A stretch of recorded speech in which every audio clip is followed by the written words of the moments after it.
Febre maculosa é uma doença transmitida por um carrapato, é uma bactéria e um dos principais sintomas dela é a febre. E aqui na nossa região, a bactéria que transmite a febre maculosa tem uma agressividade e uma gravidade bem maior do que em outras regiões do país.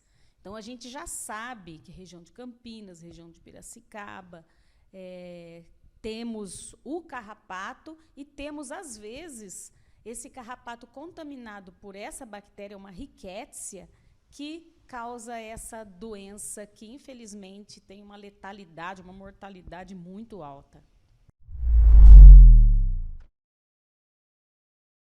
Essa da nossa região, ela vem com febre, dor de cabeça, dor no corpo, e isso dura uns 2, 3 dias. Esse é o momento de se fazer o tratamento, né? Porque, em não se fazendo o tratamento, ela evolui de uma forma como se fosse uma infecção generalizada. Ela destrói os vasinhos sanguíneos do corpo e causa hemorragias, e essas hemorragias são muito graves no pulmão, no rim, e isso acaba levando à falência de órgãos e à morte.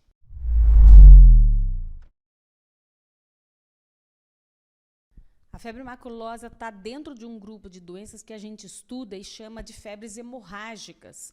Então, essa característica dela, ela começa com febre, mas depois de destruir os vasos, e isso se manifestar com hemorragias, tanto na pele, visivelmente, como hemorragias internas, isso pode aparecer também na dengue grave, pode aparecer também na leptospirose, na doença meningocócica generalizada.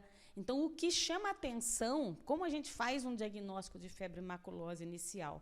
A parte epidemiológica. Se a pessoa esteve em algum lugar onde existe o carrapato que possivelmente possa ter essa bactéria, a gente sempre pensa em febre maculosa. O que é bom lembrar é que, assim, eu tenho um cachorro e achei um carrapato no meu corpo. Esse carrapato normalmente não tem a bactéria da febre maculosa, né? A não ser que o cachorro frequente o mato, frequente regiões assim onde circulam. A gente associa bastante a presença da capivara.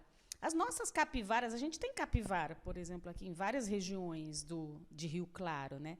Mas quando a capivara ela tem contato com a bactéria, ela fica imune e ela não fica passando a bactéria na vida toda. Acontece que a gente tem áreas de circulação. Então, se eu tenho um grupo de capivara há muito tempo aqui, não é ela que está passando febre maculosa, mas, de repente, nasce uma capivara sem essa imunidade, vem outra capivara de outro local, vem descendo pelos rios, pelas matas, ou chega, então, esse carrapato contaminado e acaba infectando essa capivara, e a partir daí muitos outros carrapatos acabam sendo contaminados com essa bactéria e espalhados no meio ambiente.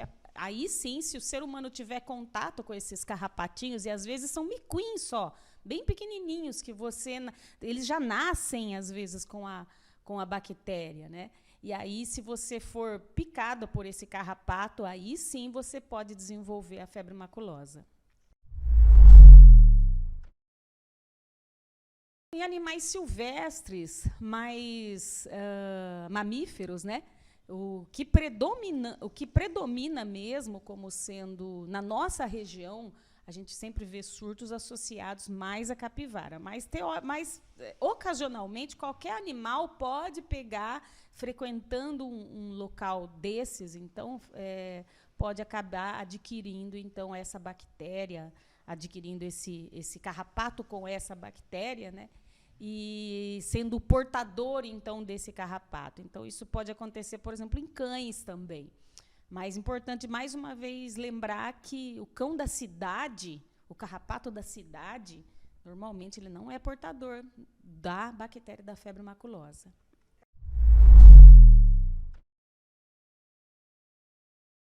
Quando existe uma área de risco para a febre maculosa, as autoridades de saúde normalmente fazem uma sinalização, né? Colocam uma placa lá. Em geral, a gente pode dizer que qualquer pesqueiro, qualquer atividade hoje no mato, ela tem um risco maior para você adquirir o carrapato, e pode ser que esse carrapato seja portador da febre maculosa. Então, quando você ir para essas regiões, a gente tem que tomar cuidado, usar roupas compridas, botas, roupas que dificultam, então, o parasitismo do carrapato. Chegando em casa, já tirar essas roupas, fazer a higienização, né, tomar um banho, tem que tomar esses cuidados para não adquirir, então não ter contato com o carrapato. Nem todo carrapato vai ter a febre maculosa, mas a gente fala que se uma pessoa foi numa área rural e logo nos dias seguintes ela começa a desenvolver febre, é obrigatório que o médico pense em febre maculosa. A gente tem uma boa orientação para os médicos aqui do município, mesmo na região de Campinas, isso é falado, né? Muitas vezes a gente já está atendendo uma pessoa, pode até ser que seja dengue, está com febre, mas esteve numa área, num pesqueiro, numa área de risco, esteve, então eu vou dar outro remédio como se fosse febre maculosa, ainda que seja chance ou até seja dengue. A gente tem medo realmente da febre maculosa na nossa região, então, havendo um vínculo epidemiológico, a gente sempre, tendo febre e tendo um vínculo epidemiológico, a gente é obrigado a pensar na febre maculosa.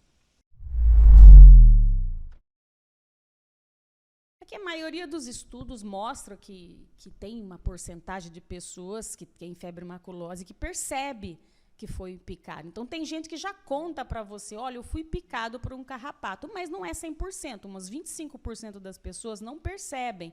Porque se o carrapato é bem pequenininho, esse miquim, ou se ele não ficou muito tempo, né, porque ele transmite a bactéria quando ele ele suga o sangue e faz o cocôzinho, né? Aí ele acaba transmitindo a bactéria.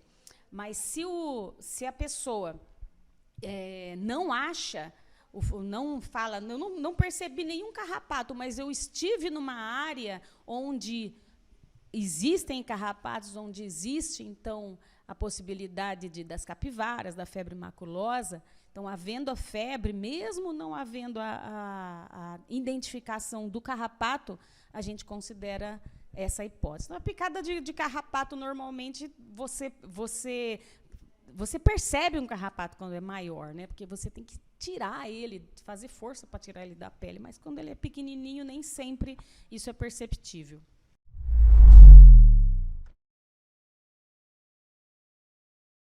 A ideia é assim, se durante a retirada eu esmagá-lo,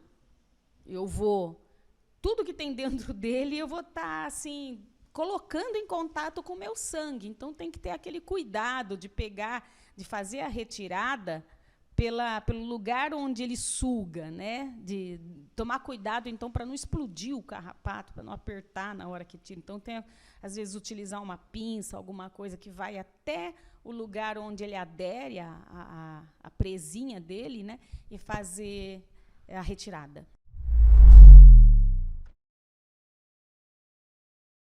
Havendo vínculo epidemiológico, começou com febre, tem que procurar o atendimento, um pronto atendimento, e relatar isso. Olha, eu estou com febre e eu estive, faz 3, 4 dias, uma semana, eu estive num tal pesqueiro, ou estive numa área de fazenda, ou eu percebi carrapato, ou eu tive uma coceira. Tem que relatar isso para ser pensado em febre maculosa e ser instituído prontamente o tratamento correto.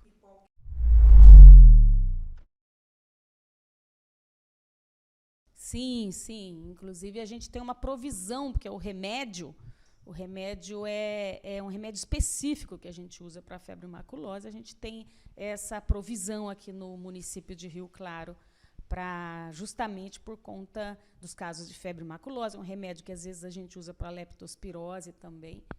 Então, existe já esse preparo por parte dos profissionais.